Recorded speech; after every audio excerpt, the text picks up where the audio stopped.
बिस्मिल्लाहिर्रहमानिर्रहीम। बाब नंबर 3 कुदरती वसाइल के तहफ़्फ़ुज़ में आलूदगी का हम आज टॉपिक पढ़ेंगे। पोल्यूशन इंसानी सरगर्मियों के नतीजे में धुआं, नुकसानदेह गैसें और कीमियाई मादे बड़ी मकदार में माहौल में शामिल हो रहे हैं। अब इंसानी सरगर्मियों यानी कि इंसान अपने इस्तेमाल में जो जो चीज़ें ला रहा है और अपने इस्तेमाल के लिए जो जो चीज़ें लगा रहा है, वो सब किसी न किसी तरीके से डायरेक्ट या इनडायरेक्ट तरीके से आलूदगी का बाइस बनते हैं। कैसे? धुआं हम देखते हैं आम गली मोहल्लों में कूड़ा करकट को किसी भी जगह पे रख के इकट्ठा किया जाता है और आग लगा दी जाती है। उसका जो धुआं निकलता है वो हवा में जाता है, हवा आलूदा हो रही है। फिर हम देखते हैं कारखानों की चिमनियों से निकलने वाला धुआं, गाड़ियों के और बसों के ट्रांसपोर्ट के जो भी गंदा धुआं, और अगर किसी का इंजन ख़राब है तो वो जो गंदा तरीन काला धुआं खारिज हो रहा होता है वो तो इतना नोटेबल होता है कि इंसान को उस वक्त ही एहसास होता है कि जैसे वो सांस नहीं आ रहा। फिर नुकसानदेह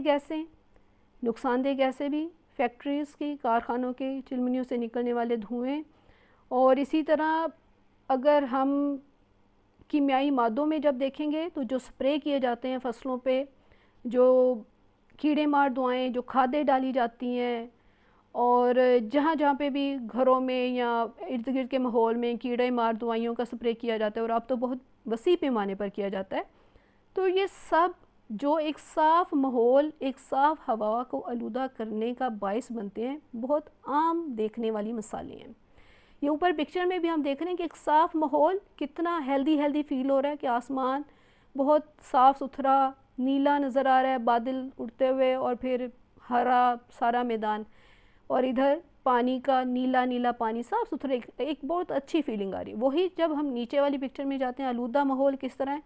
कि फैक्ट्री से निकल रहे हैं धुएँ और पानी भी गंदा हो रहा है, और वहाँ से फिर जो उनके कीमियाई मादे पानी में जाते हैं वो भी गंदा करेंगे, और इंसानों के लिए ख़तरनाक तो होंगे लेकिन पानी में रहने वाले आबी हयात के लिए, मछलियों के लिए, उन सब के लिए भी ख़तरे का बाइस बनेंगे। तो ये सारी चीज़ें जानदारों के लिए नुकसानदेह हैं, ठीक है, जिसकी वजह से माहौल जानदारों के लिए नुकसानदेह बनता जा रहा है। और इन जानदारों में इंसान ही नहीं काउंट होगा, इसमें पौधे भी होंगे और जानवर भी शामिल होंगे जो उस माहौल का हिस्सा हैं। माहौल में नुकसानदेह मादों का शामिल होना आलूदगी कहलाता है। अब ये सारे मादे जो किसी न किसी शक्ल में शामिल हो रहे हैं, धुएं की शक्ल में या नुकसानदेह गैसों की शक्ल में या कीमियाई मादे केमिकल्स की शक्ल में, ये सब जब माहौल में शामिल होते हैं तो इनको हम कहते हैं कि ये आलूदगी पैदा कर रहे हैं। आलूदगी की मुख्तलिफ़ अक़साम हैं।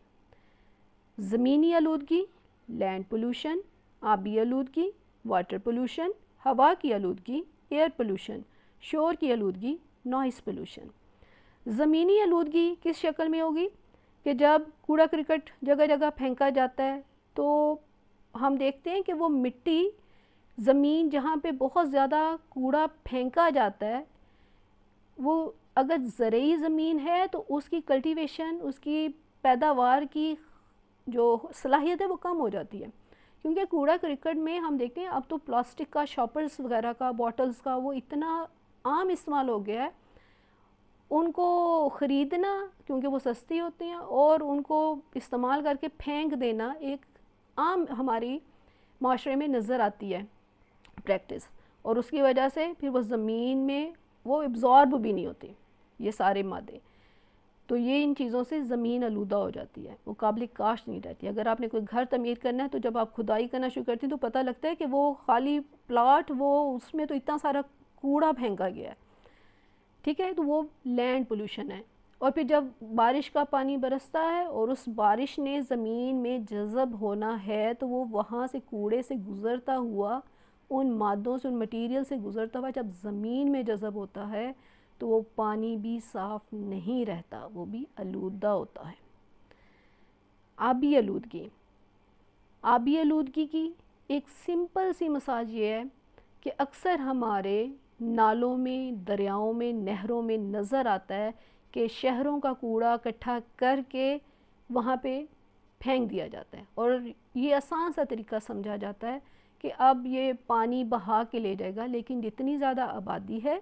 और जितना ज़्यादा कूड़ा इस्तेमाल होके बाहर आ रहा है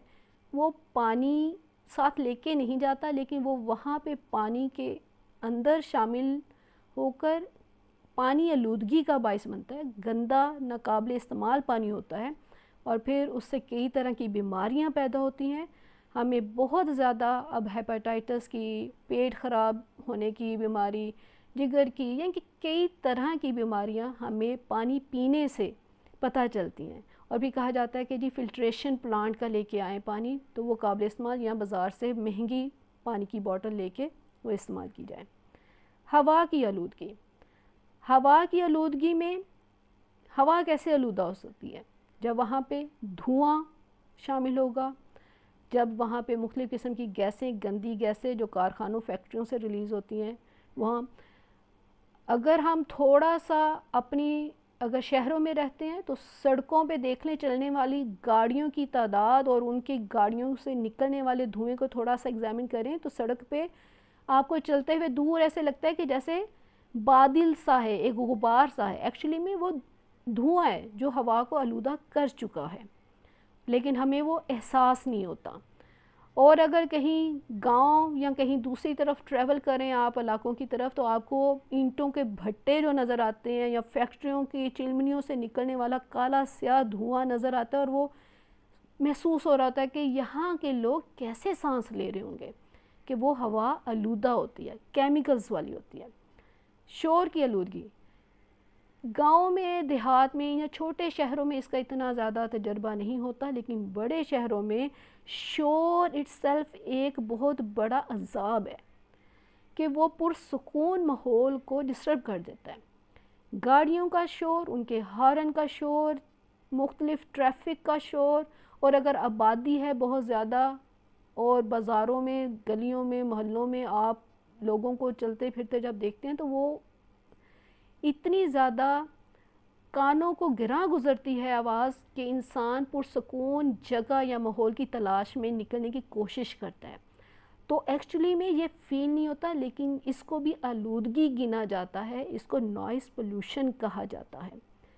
इसको शोर की आलूदगी कहा जाता है।